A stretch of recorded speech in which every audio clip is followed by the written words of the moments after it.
Hello, everybody, and welcome to my channel. I'm Diane Borman, and I'm here to inspire, motivate, and educate business owners for growth. Sometimes we need a little bit of a push out of our comfort zone. Sometimes we need a shoulder to cry on.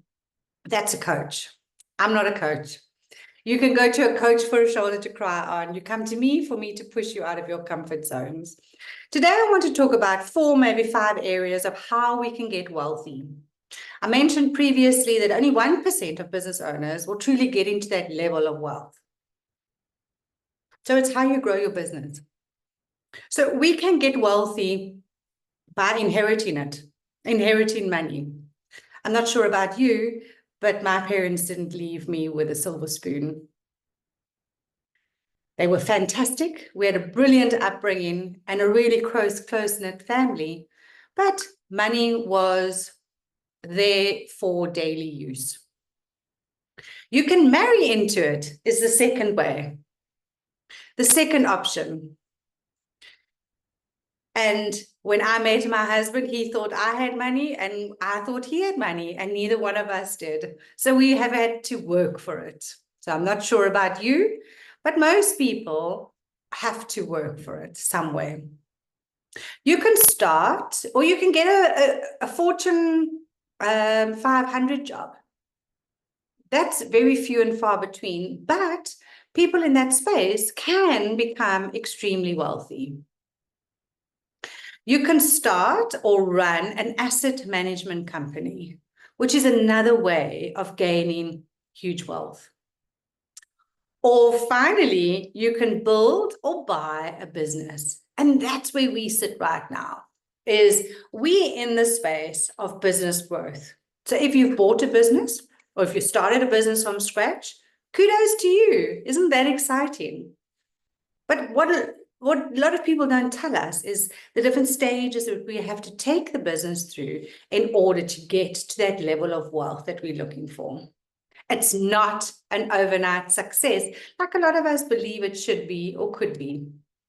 So let's think about when you start up, and you know I don't work in that space. So let's have a look at the level of about a 7 to 8-figure business. That's a nice area to play. And that means that you've gone through your pains, you've walked the streets to sell your product, you've gained clients. But now it's really to start looking at things like your real and true client, your problem that you're solving, the product that you're offering, and how are you promoting your products. So do you really, really know your customer?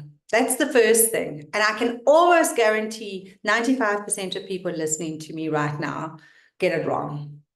And having years of experience in working with other business owners and having 55,000 hours of my own businesses that I've run, we very seldom take the time out to look at our customer, but truly look at the customer to know who they are. Can you name them? Is there a certain name that your customer has that you can name them? Because then that becomes personal to you, doesn't it? Can you paint them? Some of us are artists, I suppose we could, but I'm looking for an image, and it's really easy nowadays with all the AI that we've got around us. Create that picture. Go onto Unsplash and go and search for a picture of who your clients are exactly. And then I want to note, I want you to love them. So you need to know things like, what are they reading? What are they listening to? What are they watching? What are they doing when they're not working? Do they have children? Are they married? Like, develop this whole image of who your customer is, because it's easier to sell to them, to understand their problems, and to market to them. It's easier to find them on a golf course, for an example. Then I want you to really and truly start this whole thing of building trust. If you were to guide your clients into your business, into the problems that they might be having and how you can solve it without selling, that's always the question.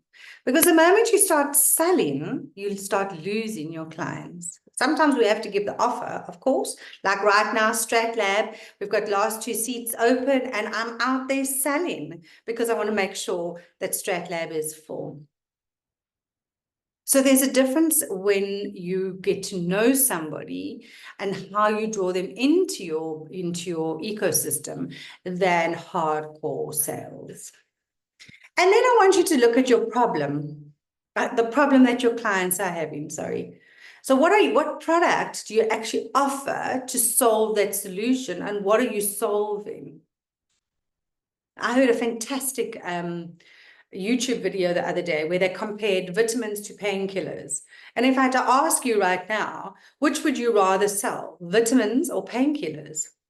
Well, it was interesting. The audience said vitamins because it's the nice, shiny moments. It's the feel-good opportunity. But wrong. Vitamins are nice to have. You should use them. But painkillers, you need to have. And you want to use them because you need to solve that problem. Whereas vitamins improves the existing solution. Can you see the difference? So if you're sitting in the 7-8 figure side turnover, this is what you should be concentrating on right now. If you're 8 and heading towards the 9-figure mark, process, people, and performance become super important, although you mustn't be missing those in the 7-figure businesses, but that's where your concentration lies. And then when you get above the 9 to 10 figure, then it's about planning and the psychology and protection of your IP and your business and et cetera, et cetera.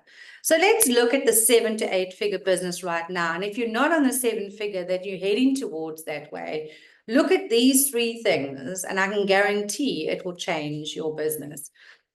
If you want to be part of the StratLab, we kick off in November. We've only got 2 seats available, and I would love for you to sign up. Drop me an email at info@dianeborman.com and let's have a chat. Let me explain to you what StratLab can do for you. I look forward to hearing from each and every one of you. Have the most fantastic day, and we'll chat soon. Bye-bye.